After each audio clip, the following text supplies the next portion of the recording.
Hi friends! Tayo na naman ay magluluto.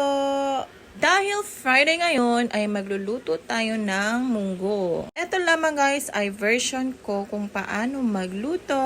At ayun na nga at sinisi ko na yung mga taba. Habang ito ay sinisisi ay naghiwa na ako ng aking mga ingredients. Meron akong bawang, sibuyas at kamati. At lalagyan ko ng talbos ng kamote at ampalaya. Ang munggo guys ay isa sa paborito kong ulam. Ang una kong ginawa ay pinakuluan ko muna yung munggo with luya. Ayan na yung tabang sinisi ko. At isa pang mataba. Ay, ganyan din ba yung baby nyo pag nagluluto? Nangingistorbo? Gigil ako sa iyo eh.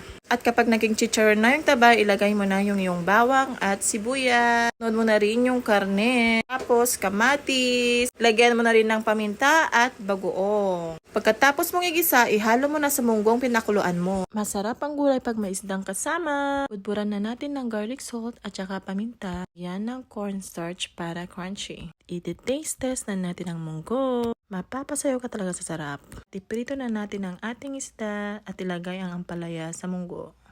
Tapos isunod na ang ating talbos ng kamote. At yan na nga guys ang ating pagkain for today's video.